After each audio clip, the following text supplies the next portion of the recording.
YOLO Composing Gloves here, and today I'm going to be showing you how to make this sound.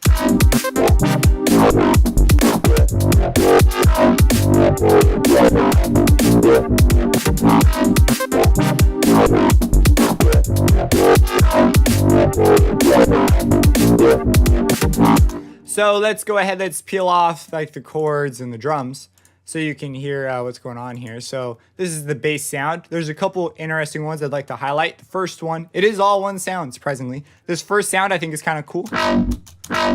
It's just got an interesting sort of resonance effect. And you can tell I arrived at it through a somewhat interesting process, which I think adds to the sound. I think the sound would have came out more simplistic if I had done, you know what, never mind. It's a cool sound. Now, if we come over here, we have my second sound I really like. I got this sound a little early and I tried to preserve it because I was like, this is a really cool sound. So I actually did a bunch more after I got close to this. And I think it sounds just awesome. And then over here, we have this neat little like boo doo doo doo. Doo doo doo doo doo.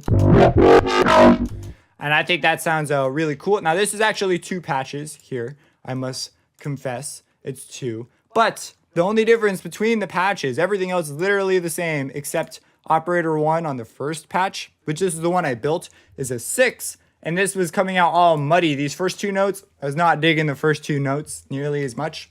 And so I went ahead and made a second operator, operator 2, or not operator 2, a second citrus, citrus 2. And on this one, the operator's pitch ratio is a 3. And you might be going 3 and 6 seem like kind of weird. Everything else is 3. So it's just 3, 3, 3, 3, 3. So it works out. This one is 6, 3, 3, 3. So that's the only difference. So one's a 6, one's a 3. And the only reason I did that was because it sounded cleaner for some notes. So after I wrote out most of this, I went through and replaced a couple notes with this because it just sounded better. It is going through all this effects, all the same effects. And so the only automation thing that doesn't affect it, that affects the other one, is this top one because it's modulation. So that's what's going on there. And so let's go ahead and dive into the construction. Now, I'm going to be explaining the concepts that went into designing the patch, and then I'll put a FLP link in the description so you can just look at it, because it'd be kind of complicated to try and make this from scratch again. But I'll show you the process I went through. So what we have here is we have citrus 1, citrus 2, and we're just going to be focusing on citrus 1. And the main goal is let's make a cool bass sound. So what does my bass sound like? It sounds like this.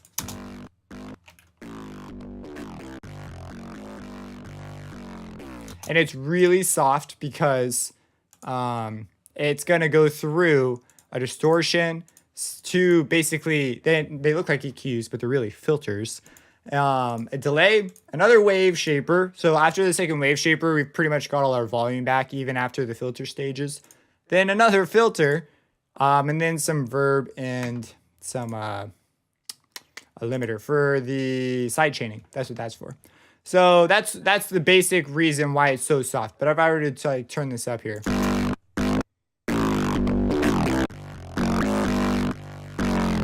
And you can hear where the other patch comes in because the other patch has none of the modulation there. So it hits a little bit differently, the same effect stack. So what we're going to do now is let's look at how I made the patch. So you might be going, how did you decide to put these knobs and controls where you did? That's the reason you're watching this. You want to be able to do something similar. And I like the way my math textbook says this. Every now and then I'll be doing a problem and it'll say, put the answer in this form or try answering it with this form. And like you set it up and you solve it in their form. And I'm always going, where the heck did they come up with this form? Like, where is this coming from? Because it produces the answer. And I read a book, and in it said it's called the method of inspired guessing. So we just believe that since this is a periodic thing and these things are periodic, we could solve it with these. Like, they're just guessing that's how it's going to work out. And it pretty much works out. So here I use a similar process. I use the method of inspired guessing. And so I know what I want. I want a cool bass sound. I want a cool I want a cool starting bass so that I can distort and filter and do all these things to it. So here I'm aiming for something that sounds pretty clean. And that can be somewhat of a tall order sometimes if you don't know exactly what sound you're really aiming for or have some idea in mind. So I went for a triangle wave and I modulated it by operator 2 at the beginning. And then I went back and changed things. I went back and forth, back and forth. Eventually I added in 3 and 4. And if you're new to FM, check out my Learn FM Synthesis series because what I have here, if you do know FM, this should be pretty straightforward.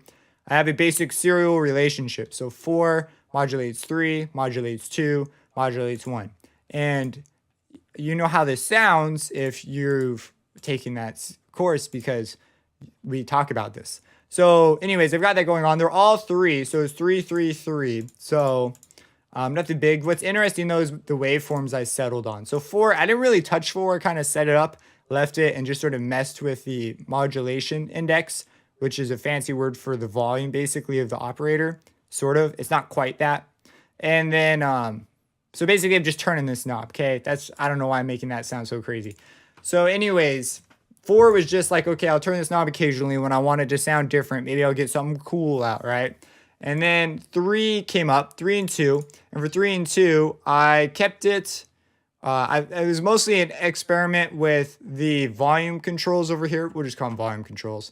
And an experiment with the waveforms. So for example, if I take this waveform and put it down, that's what I get. If I put it up. So it's a little bit sharper, I think, the second way. Let me turn this up so you can like hear what I'm saying. Versus. So you get like the lower because the waveform has like a full period. So naturally we get a lower frequency. But if we bring it up, I liked that more. And then operator 2 is this sort of squished thing that comes from just messing with these sliders. And you'll also notice that operator 2 has a pitch envelope on it. And you might be going, why? Well, I like the way it affects the start of the note. There's like a bong, bong. It's a very fast envelope. Basically, it's just playing the octave lower. But I like how we accomplish it through the envelope. If I take it off. So not quite as cool, I don't think. So I left it on. Well, I didn't leave it on. I turned it on because I was like, I want something at the beginning, and I was experimenting with envelopes just in general. And so that's how I settled on this guy here. Now, operators 3 and 2 have been mapped to the modulation thing at the front. So this guy here, this is controlling 2, 3. I don't believe that. It was controlling 1 at one point, but I took it off. And so that's basically inside of what's going down with Citrus. So I'm sorry I don't have much more enlightenment here other than just try a bunch of things. Now for the ratios, I did have sort of a method to the madness with the ratios, was that when you go into like things like 3 and 6 and 5, originally I was messing with things like 2 against 5, which can sound really cool. And I sort of wanted to sound like that, but it just wasn't working out. And eventually I wound up on 6 and 3, which actually I thought sounded really nice. If I change it though, just to like, let's say 8, like it just does not work. The reason is it's set up basically, it's like a 2-to-1 kind of deal here because 6 is twice a 3. But we have this double modulation thing going on here, which sort of complicates things a little bit more because this modulates this. And so having a really strong 6 to 3, like 2-to-1 kind of thing, helps it come through. If these weren't here, this might sound a little more stable on some less strong relationships, like 3 against 4 or something like that. So anyways, that was basically it. I did turn on, this actually made a bigger difference than I thought it would when I turned it on. I'm not sure if it would make a big difference now. But high quality envelopes, and I turned on my oversampling because I wanted to hear what it would sound like when I render it. CPU was not a concern of mine when I was working with this. And it's only ×8, which is pretty much enough to get rid of most aliasing that is like super distracting. We could pump this value way up, but I've noticed that I like aliasing in certain things, and I think here the aliasing, if there's aliasing that's introduced, it probably is in the really high end. I don't care about it. I don't hear it, doesn't bother me. So I'm going to leave it like this. So anyways, that's the sound. So let's turn on these effects one by one, and I'll walk you through what each one is for. So if we come through here. Okay, because now we got to go over like what are all these automation clips doing here? Like how'd you get all these things? So this first one is the modulation. It's controlling mod X. If we open up this, you could see it moving around. And originally I had sort of a different line, so it looks all crazy. But like here,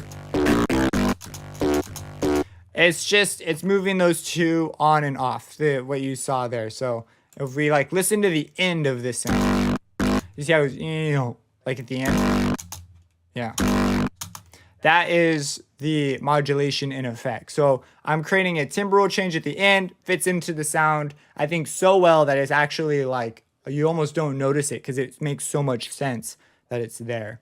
Like, oh, the sound is like, the sound ended and it's like had this tail off thing. But if you don't have that, then it sounds like a lot more mechanical, I think.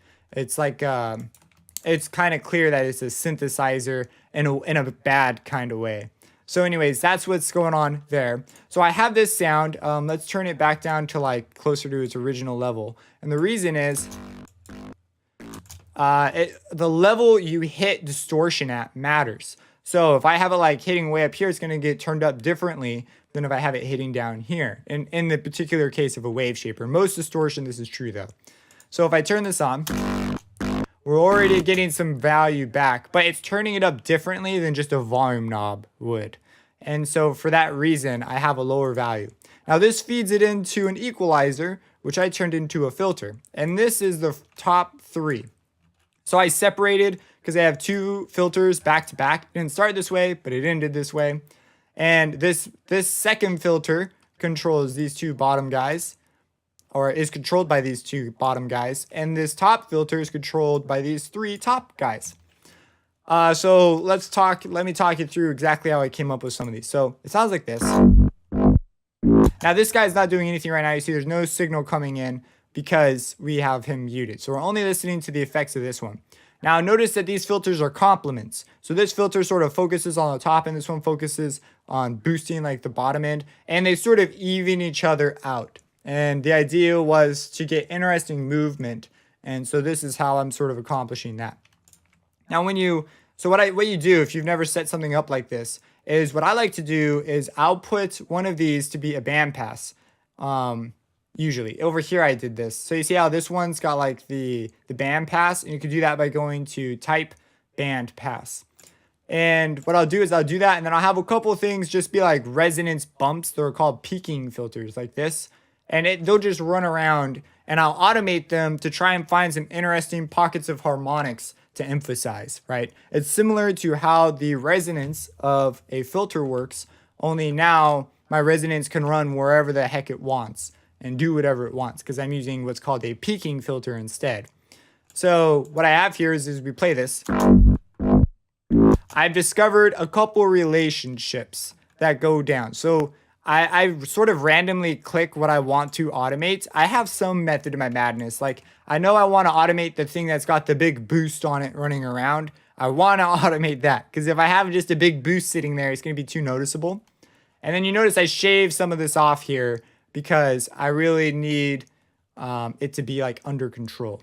So let's turn on the second filter so I can sort of demonstrate to you more of how this works. So what we have here is, let's talk about this first little bit. So whenever you do this, you need to get acclimated to what you're working with. So I have in this case I have 5 automation clips, and I need to gain some sense of what each one does. And so what I noticed, now this is just in this particular case, this guy being high has the effect. Let me turn on, I messed with this with these other two effects on. So let me turn those on just so it's in context. And, okay. And so what we have here is this guy being high correlates to band 4 on this guy, which is moving this one around.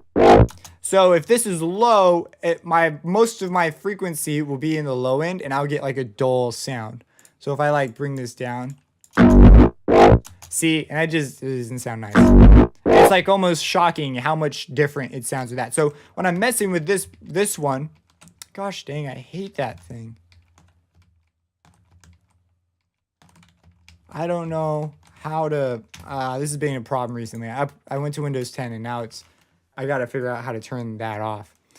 So anyways, yeah, this is really important because of that relationship. And each one of these is going to have its own little deal here. So for example, on this first sound, that's what makes this sound that way. I can mess with all the other ones all I want, but if this one's low, it's game over. I'm not gonna get a cool sound.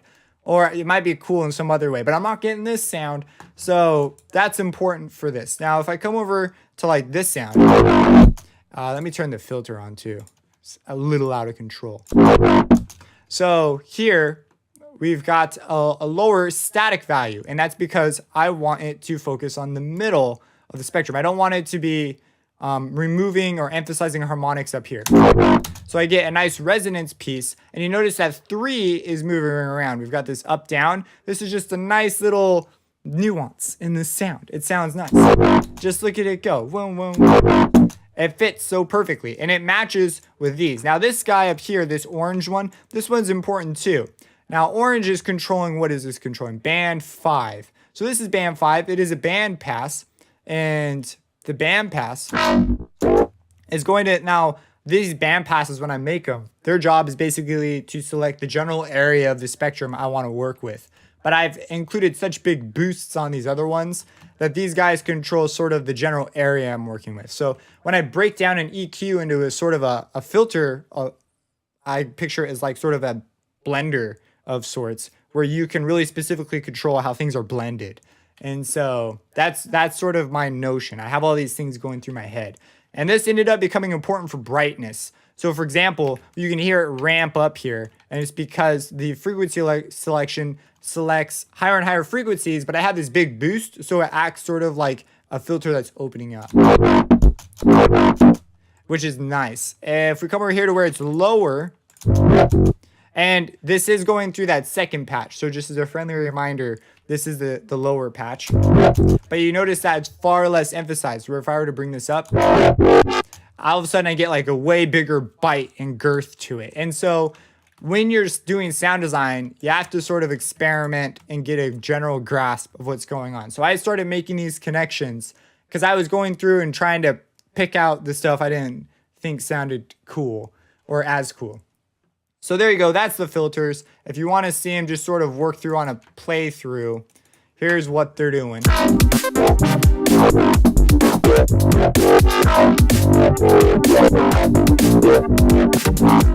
So I turned on a couple of things though when we did this.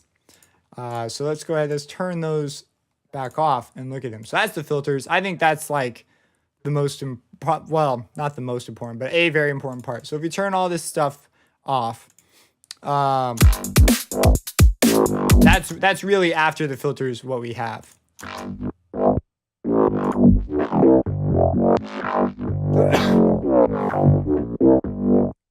Okay, so now let's add in the delay. So what's the deal with this delay? I use the delay in sort of a tricky kind of way. Down here you see there's a delay, and there's some super tiny modulations where I turn the delay off. Now when I selected this delay, I actually didn't want to select this delay. I wanted to select a different one, but I clicked on this one on accident, and I was like, whatever, I can make this one work. And so that's what I did. The reason I didn't originally want to do this one is because this timer here, this thing, if I move it, look at this. It's like, it's set up as a ratio kind of deal. So like 4, 2, 3, which doesn't work so well because we're going to use this delay to create comb filtering. So a delay is used for this sometimes. And it does have this sweet little feedback filter in here, which I really didn't use. But basically, we need really small values to create a phasing of the signal. And then what I wanted to do was at different moments where it was a little more messy, I would just turn it off. So here I turn it off because it wasn't doing me any favors. So if I play this little riff here, So you see how that just all of a sudden became clear? Whereas if we were to remove this, I didn't like how that sounded after distortion. So right now it sounds like you might be like, oh, that sounds okay. But later it doesn't sound okay. At least I didn't think so. If we turn everything back on. So you see how clean that is? Like boom, wow, wow, wow. It's like, oh yeah, that's nice jumps. If we get rid of that.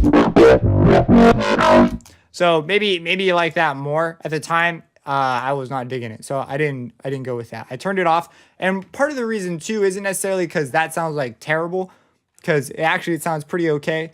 The other reason is I needed some variation because it's like the same texture and you might be going, oh my gosh, dude, look at this. But after you listen to it that many times on a loop, you begin to think there was probably a moment I could make sound different in a good way, because there could definitely be sounding different, like way too different. It doesn't fit in what's going on. I was like, I'm pretty sure if I just turn the delay off, I'll get a cool, clean sound that'll cut through and sound different in a good kind of way. And so I do it twice. I do it here and I do it here.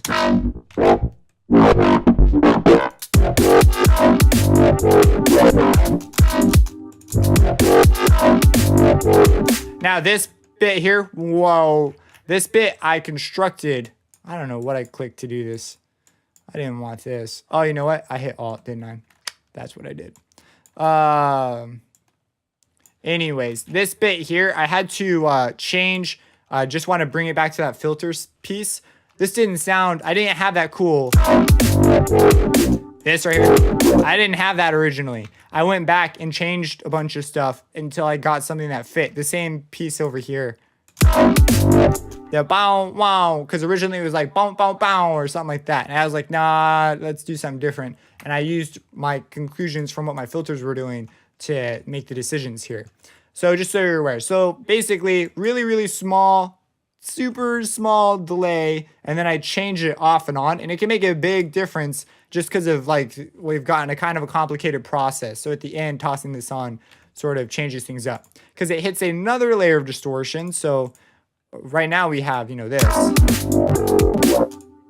And let's turn this other stuff off again. And so it's not quite there. And so we notice we're clipping. I think I might have had citrus actually slightly softer than what I turned it down to be. But basically we go up, we turn it up again. And then we hit a low pass. And so you might be going, so the turn up stage is just, okay, I've done some filtering, I've done a delay, I want to distort it again, and I want to turn it up in this kind of a way. Originally, this started off as a limiter, so it was just like two straight lines to cap the volume. But I ended up doing something more like this to open it up because I ended up inserting a limiter later anyways for sidechaining. And I used it mostly for sidechaining, but it also acts doubles for us. So anyways, now let's go to the low pass. So we have a low pass, and the reason for the low pass is if I don't have this low pass on, we're going to get, if I play this sound without the low pass, you'll notice that parts of the carrier, meaning the operator 1, it's not linked up to a modulation. It is going through all the filters, but for the most part, it's just going straight out all the time. And so if I don't have this on, I'm just like the full brute of the sounds always coming at me. And it's not nearly as rhythmic, and it's just a straightforward timbral blast to your ear. So what I did was I put on a low pass. I really like this one. It's called the fast low pass. And I bring the resonance down usually. And what I have here is this purple. This is basically the rhythm. So you can hear the cool, and it matches up with the modulation, so it kind of fits a little bit better. I don't know. Shapes match, looks nice. And sounds nice. We have over here, you'll hear this wow, wow, wow. But it doesn't sound like that because, well, it does sound like that, but it doesn't sound like the typical wow, wow, wow. It's got this cool thing, and it's because of the filtering we have going on here. The use of the time right here changes it. We've got two patches that are going through. As you can see, like hopefully you're beginning to get how everything fits together. Where this is the lower. If I were to take these, by the way, and let me show you what it sounded like before. So we'll take those and we'll put them on. See, it's like it's a similar. It's not as good. So, gosh, dang this thing. So that just sounds much better. It's a lot more clear. So the low pass like plays a massive role in getting this sound to come out the way it does. And everything together just gives you, if you know what things do, gives you just an awesome sonic palette to work with. As far as just one, like this is all just one sound. I can make another sound, do something different. Like it's crazy. And then finally, I wanted some verb, just a light decay. And I turned the wet way down just to give it some room. And finally, we slap on the limiter, which is acting for our side chain so the kick can pop through. So we turn everything.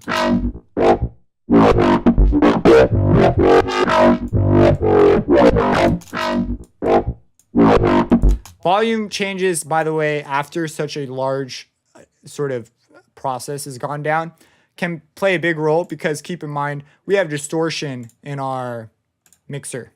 The distortion is non-linear, which means if I change how it hits, it's going to hit this different, which changes how it hits these things, which changes how the delay works, which changes how the second distortion works.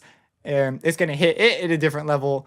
And so it's just going to, you're just going to get big differences sometimes. Because these distortions are so overarching in their effect, meaning they're really broad strokes, which is generally how I like to do distortion.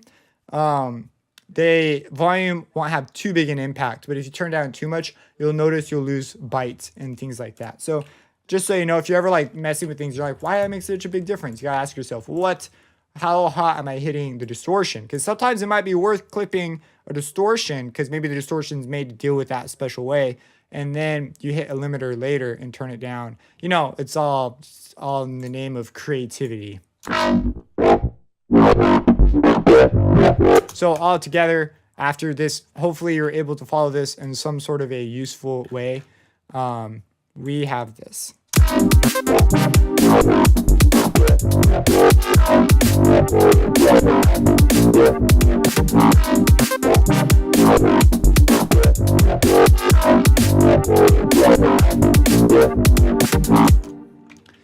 That's that. Subscribe, support me on Patreon, and have a blessed day.